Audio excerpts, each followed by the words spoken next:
ప్రభువును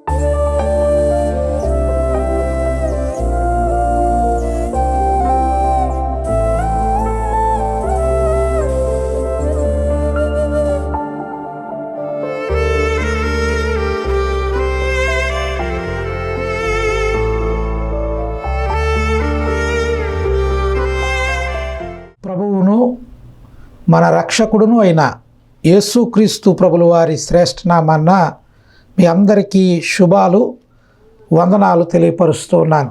ప్రియమైన దేవుని బిడ్డలారా, ఈరోజు మన వాక్య ధ్యానము ఫిలిప్పు రాసిన పత్రిక, ఫిలిప్పులకు రాసిన పత్రిక 4వ అధ్యాయము 4వ వచనం.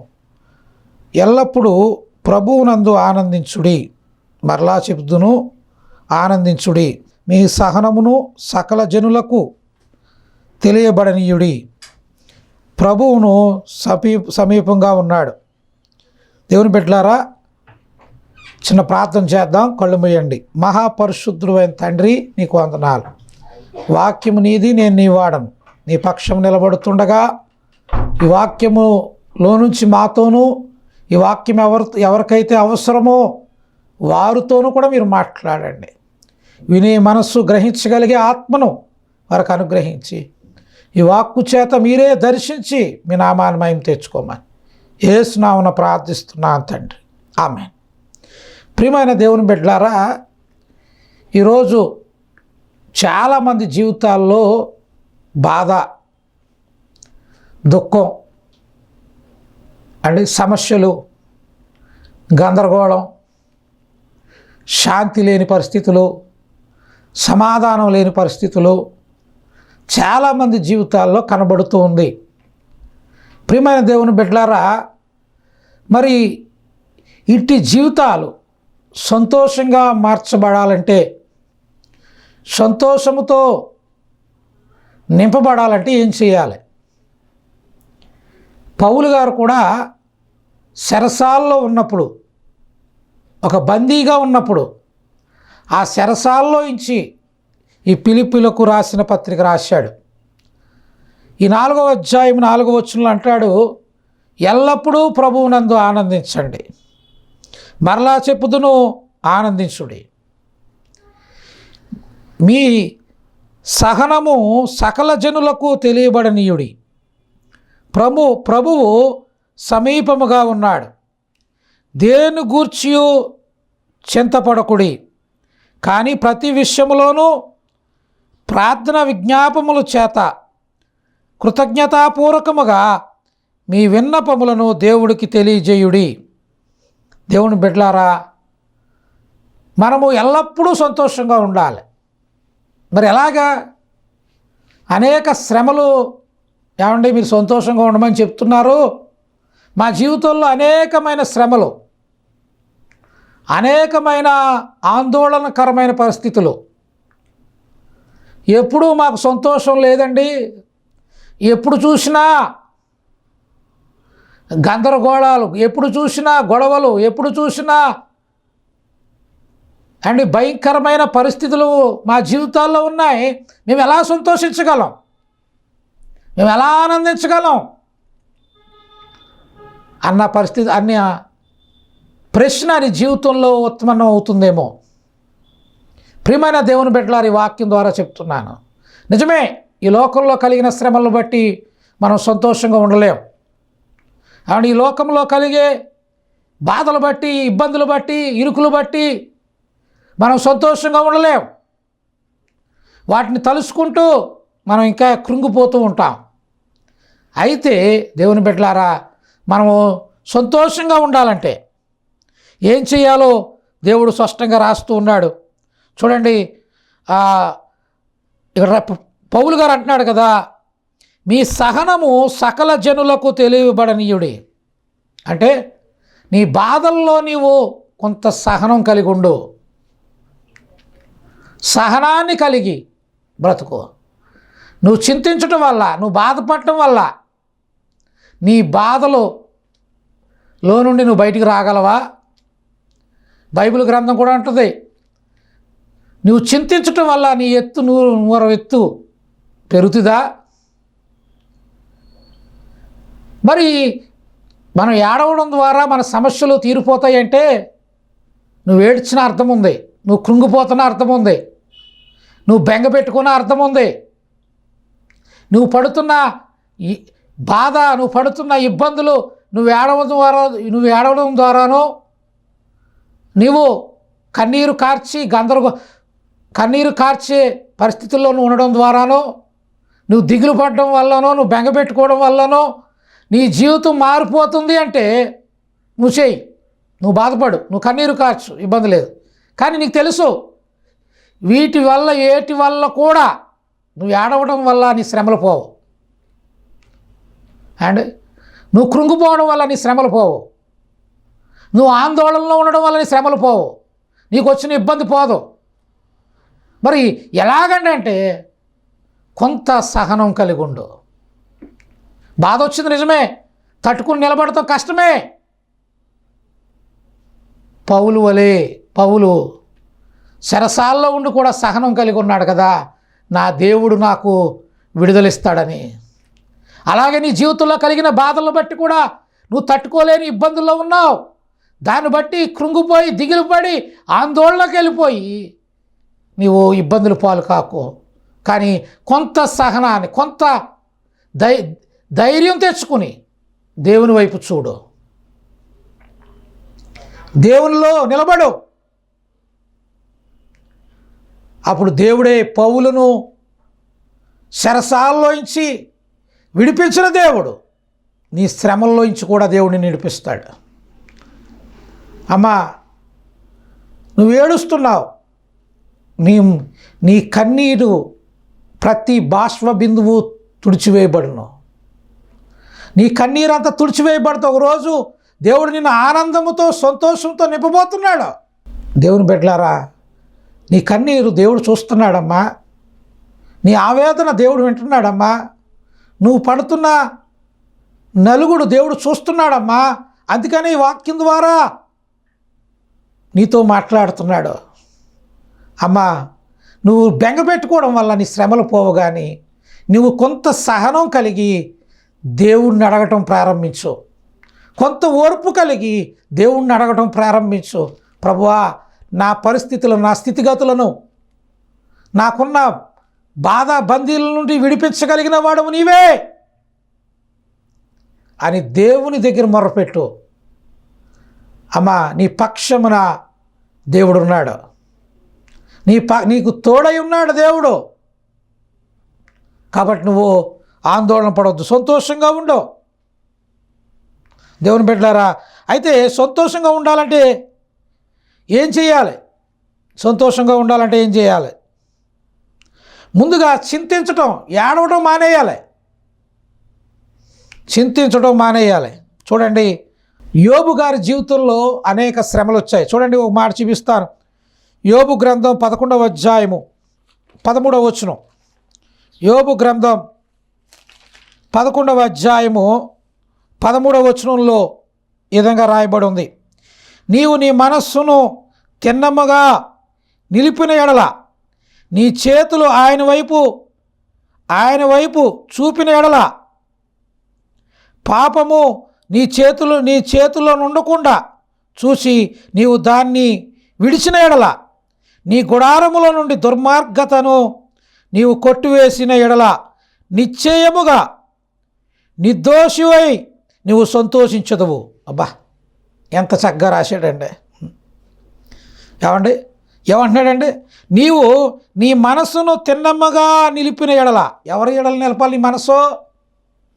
ఆందోళనతో కాదు, ఏడవడం మానే,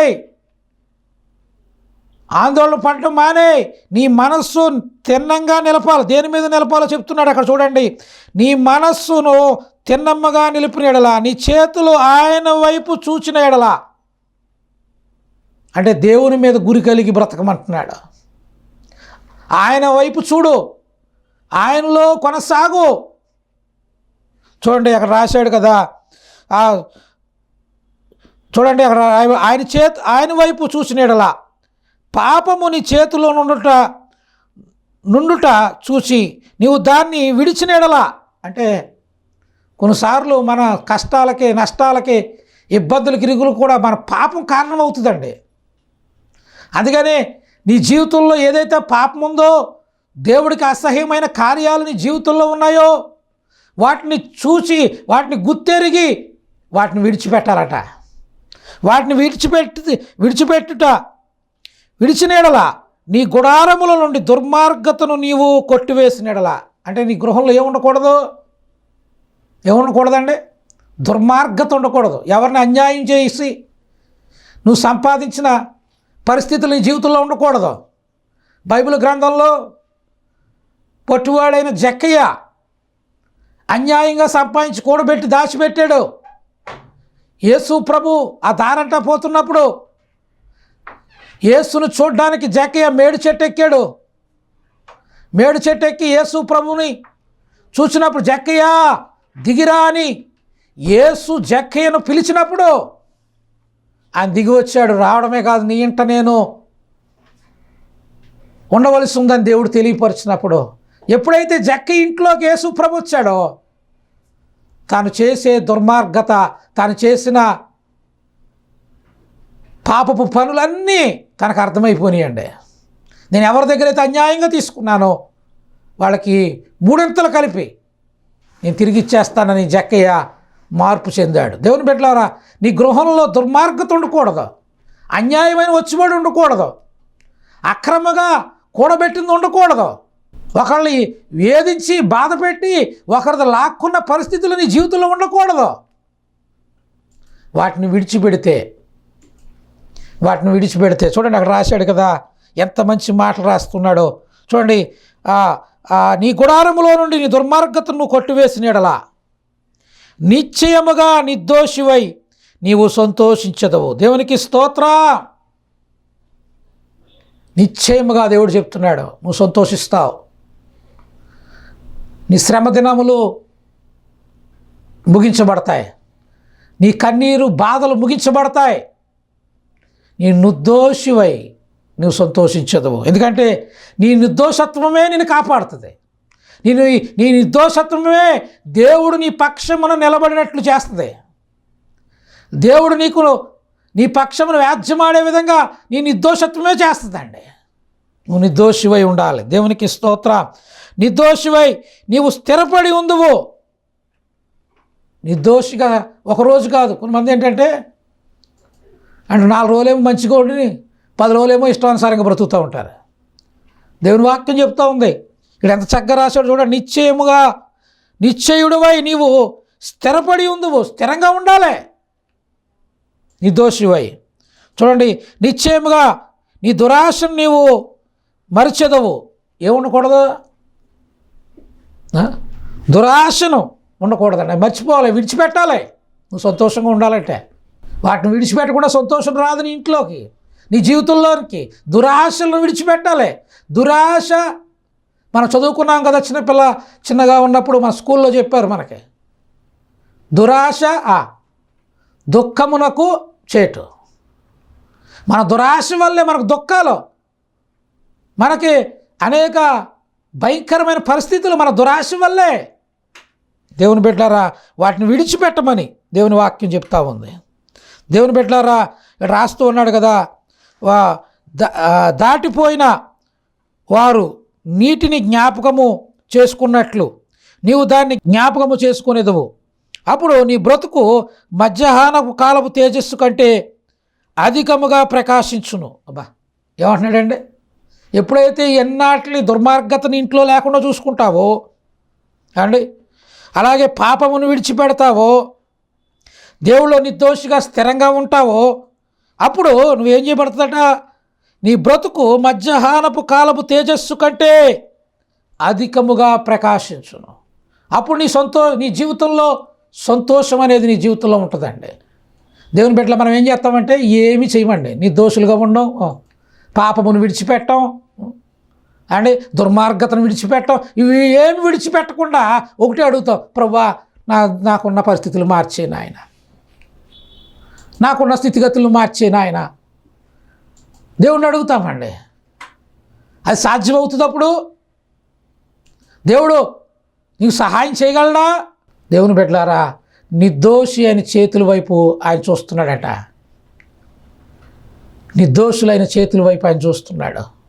దేవుని బిడ్డలారా, నువ్వు నిర్దోషిగా ఉండాలని దేవుడు కోరుతూ ఉన్నాడు. దేవుని వాక్యం ద్వారా మీకు తెలియపరుస్తున్నాడు.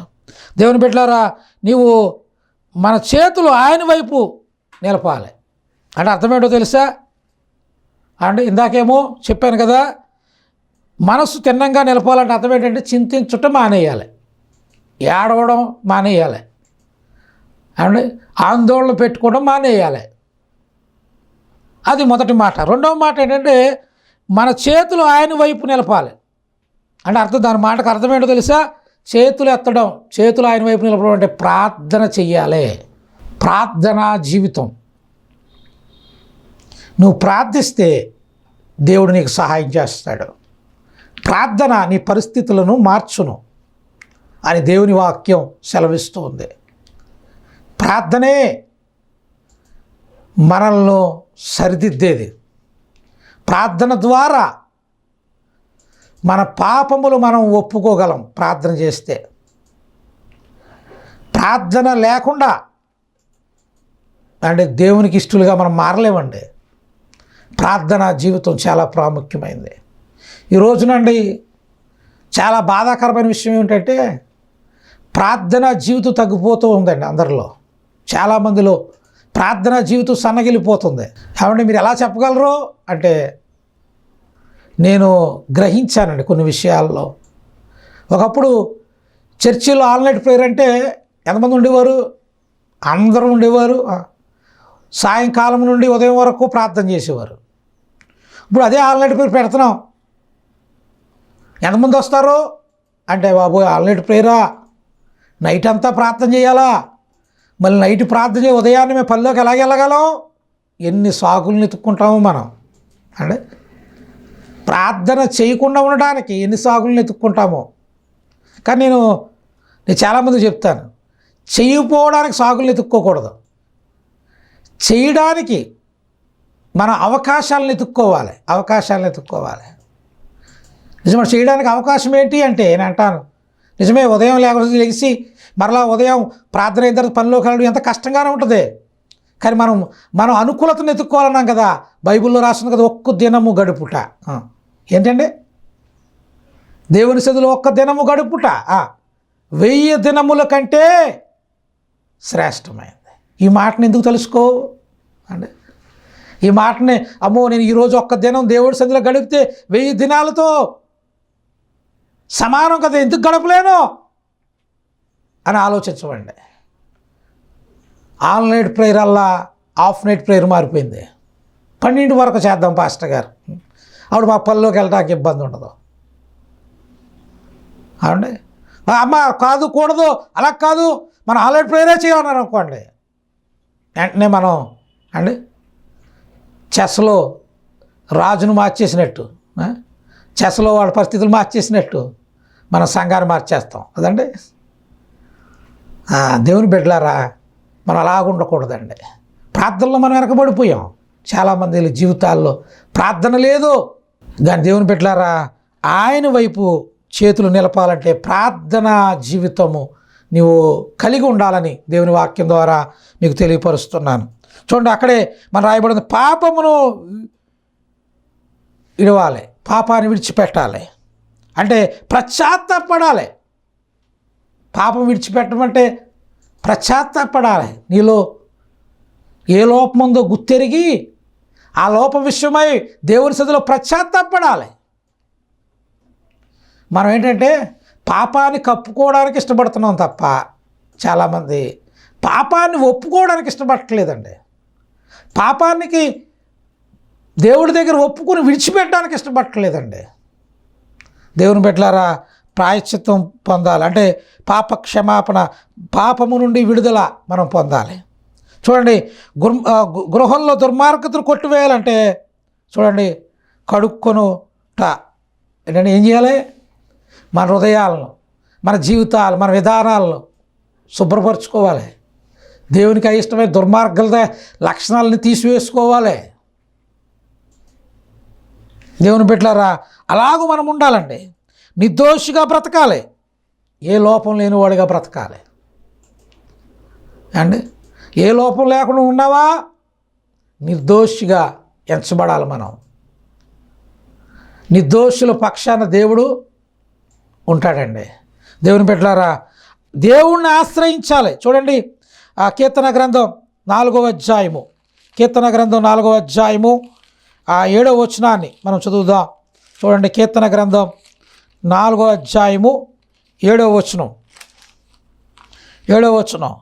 వారి ధాన్య ద్రాక్షారసములు విస్తరించి వాటి సంతోషము కంటే అధికమైన సంతోషము నీవు నా హృదయములలో పుట్టించితివి.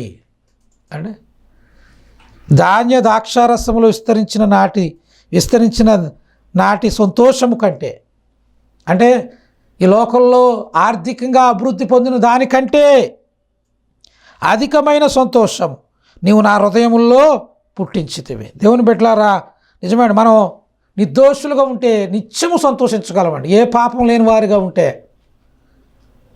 నిత్యము సంతోషంతోనూ నిర్భయంగాను ధైర్యంగాను మనం ఈ లోకంలో బ్రతకగలం. ధాన్య ద్రాక్షరసల వల్ల వచ్చే సంతోషం కొంత సమయం ఉంటుందండి, అవి ఉన్నంతకాలం. అవి వెళ్ళిపోతే సంతోషం ఉండదు. కానీ నిర్దోషిగా బ్రతుకు, ఎప్పుడు ఎల్లకాలము నువ్వు సంతోషంగా ఉండగలవు. దేవునికి స్తోత్రం. నిర్దోషాన్ని బట్టి మనము కలిగి ఉండాలని, దేవుని ఆశ్రయించేవారుగా మనం ఉండాలి తెలిప. చూడండి 5వ సంకీర్తన 11వ వచనాన్ని మనం చదివితే అక్కడ రాస్తాడు, నిన్ను ఆశ్రయించే వారందరూ సంతోషించుదురు, నీవు వారిని కాపాడదు గనుక వారి నిత్యము ఆనందధ్వని చేయుదురు. ఏంటండి, మనం ఎవరిని ఆశ్రయించాలి? దేవుణ్ణి ఆశ్రయిస్తేనట. చూడండి, నిన్ను ఆశ్రయించే వారందరూ సంతోషంగా ఉంటారు. ఎందుకు సంతోషంగా ఉంటారు? ఆయన ఆశ్రయించేవారు, ఆయన నమ్మిన వారు, ఆయన యందు విశ్వాసం ఉంచిన వారు, ఆయన యందు నిలకడగా ఉన్నవారు, ఆయన యందు భయభక్తులు కలిగి ఉన్నవారు ఎందుకు సంతోషించగలరు అంటే, ఎవరైతే ఆయన యందు భయభక్తులు కలిగి ఎవరైతే వాళ్ళు ఉంటారో నీవే వారిని కాపాడదు. ఎప్పుడైతే మనం అలా ఉంటామో, నిర్దోషులుగా ఉంటామో, ఆయన ఆశ్రయించేవారుగా ఉంటామో, అలాంటి వారిని ఎవరు కాపాడతారట? ఆయనే నిన్ను కాపాడతాడు. నీ కుడి పక్కన 1000 మంది పడిపోయినా, 10,000 మంది కూలిపోయినా అపాయము నీ యొద్దకు రాకుండా నిన్ను కాపాడతాడు. దేవుని బిడ్డలారా, ఆయన ఆశ్రయించేవారుగా మనం ఉండాలి. నిత్యము ఆనందధ్వని చేయుదురు, యెహోవా నీతిమంతులను ఆశీర్వదించేవాడు నీవే. అబ్బా, ఏంటండి, నీతిమంతులను ఆశీర్వదించేవాడు ఎవరట? నీవే. ఆయనే నీతిమంతులను ఆశీర్వదిస్తాడు, సంతోషాన్ని ఇస్తాడు. కాబట్టి దేవుని బిడ్డలారా, మనము ఆయన ఆశ్రయించేవారుగా ఉండాలి. ఆఖరి మాటగా చెప్తున్నాను, ఆయన సన్నిధిలో గడపాలి. దేవుని బిడ్డలారా, ఈరోజు ఆయన సన్నిధిని దూరం చేసుకుంటున్న వారు ఎక్కువ ఉన్నారు. ఆయన ప్రసన్నతను లేనివారుగా అనేకులు మారిపోతూ ఉన్నారు. ఆయన ప్రసన్నత కావాలి. ఎప్పుడు ఉంటుందో ఆయన సన్నిధిలో గడుపుతున్నప్పుడు, అంటే మనము ఆయన సన్నిధిలో ఆయనతో సహవాసం చేస్తున్నప్పుడు మనము ఆ మేలు పొందుగా చూద్దాం. చూడండి కీర్తన గ్రంథం 16వ సంకీర్తన చూడండి 11వ వచనం చెప్తా ఉంది, జీవ మార్గములను నీవు నాకు తెలియజేసేదవు, నీ సన్నిధి సంపూర్ణమైన సంతోషము కలదు. నీ సన్నిధిని ఏం కలదంటండి? సంపూర్ణమైన సంతోషం ఎక్కడ ఉందయ్యా అంటే, దేవుడు మాటలు వింటూ వాళ్ళ జీవితాలను కట్టుకుంటూ సరిదిద్దుకుంటున్న వాళ్ళ జీవితాల్లో ఉందండి. అందుకే దేవుడు అంటున్నాడు, జీవ మార్గములు నీవు నాకు తెలియజేసేదవు, నీ సన్నిధి సంపూర్ణమైన సంతోషము కలదు, నీ కుడి చేతిలో నిత్యము సుఖములు కలవు అని చెప్తున్నాడు. దేవుని బిడ్డలారా, నిత్యమైన సంతోషం, నిత్యమైన ఆనందం నువ్వు దేవుని సన్నిధిలో గడపడం ద్వారా, ఆయన మాట పట్టుకుని నువ్వు సరిదిద్దుకుంటూ నీ కుటుంబాన్ని కట్టుకుంటూ నీ బిడ్డల జీవితాన్ని సరిదిద్దుకుంటూ నువ్వు బ్రతికితే నీ కుటుంబమే సంతోషంకు నిలయంగా మారిపోతుందండి, ఆనందాలకు నిలయంగా మార్చబడుతుందండి. దేవుని బిడ్డలారా, సంతోషంగా ఉండాలంటే ఏం చేయాలి రాశాడు. చూడండి 43వ సంకీర్తనలో 43వ సంకీర్తన 4వ వచనంలో ఈ మాట రాశాడు. ఈ మాట చదివి నేను ముగిస్తాను. చూడండి 143వ సంకీర్తన 4వ వచనం, అప్పుడు నేను దేవుని బలిపీఠం వద్దకు నాకు ఆనంద సంతోషములు కలగజేయు దేవుని వద్దకు చేరుదును. అబ్బా అంటే ఎక్కడ చేరాడట, ఎక్కడ సంతోషం ఉందని గ్రహించాడు ఆ భక్తుడు అంటే చూడండి రాశాడు కదా, దేవుని బలిపీఠము వద్దకు నాకు ఆనంద సంతోషములు కలగజేయు దేవుని వద్దకు చేరుదును. నా దేవా సితారను వాయించుచు నీకు కృతజ్ఞతాస్తుతులు చెల్లించుదును. దేవుని బిడ్డలారా నిజమండి, మనం బలిపీఠం దగ్గర ఏముంది అంటే బలిపీఠం దగ్గర పశ్చాత్తాపం ఉంది. మనం ఒప్పుకుంటే మనతో దేవుడు మాట్లాడే అనుభవం ఉంది. మన నిర్దోషులుగా మార్చగలిగిన దేవుని వాక్యం ఉంది అక్కడ. మనం మార్చబడాలి. దేవుని బిడ్డలారా అలాగున ఉన్నప్పుడు మనము సంతోషంగా ఉండగలమండి. సంతోషంగా ఉండాలంటే మీకు అర్థమైంది కదా, చింతించుట మానేయాలి, ప్రార్థనా జీవితాన్ని కలిగి ఉండాలి, పశ్చాత్తాపడాలి. చూడండి కడుక్కోవాలి, మనలో ఉన్న లోపాలను కడుక్కోవాలి. చూడండి నిర్దోషులుగా బ్రతకాలి, ఆయన ఆశ్రయించాలి, ఆయన సన్నిధిలో గడపాలి. ఇట్టి విధంగా ఉన్నప్పుడు నీ జీవితంలో సంతోషం అనేది అది నిండారుగా నీ జీవితాన్ని కలిగి ఉండగలవు. అట్టి కృప దేవుడు మీ దుఃఖములు దినములు సమాప్తపరిచి ఆయన మీ జీవితాలను సంతోషముతో ఆనందముతోనూ దీవెనతో నింపి నడిపించునుగాక. ఆమేన్. ప్రార్థన చేసుకుందాం. కళ్ళు మూయండి, ప్రార్థన చేద్దాం. మహాపరిశుద్ధుడైన తండ్రి, మహిమ కలిగిన దేవా నీకు వందనాలు. వాక్యము నీది ప్రభా, నువ్వు మాట్లాడేవని నమ్ముతున్నాను. ఎవరైతే ఈ వాక్యం విన్నారో వారి జీవితాల్లో దుఃఖాలు తీసివేనాయన, గందరగోళాలు ప్రభా, చింత, ఆవేదన, బెంగ, కృంగిపోతున్న పరిస్థితులు తీసివేయనాయన. నిన్ను బట్టి నిర్దోషులుగా, నిన్ను బట్టి ప్రభా ఆనందించేవారుగా వారు ఉండుటకు నీ కృప చూపండి. నీ సహాయము దయచేసి మీరే వారి జీవితాలను సంతోషంతో నింపి బలపరిచి నడిపించమని యేసు నామమున ప్రార్థించి అడిగి వేడుకుంటున్నాము తండ్రి. ఆమేన్.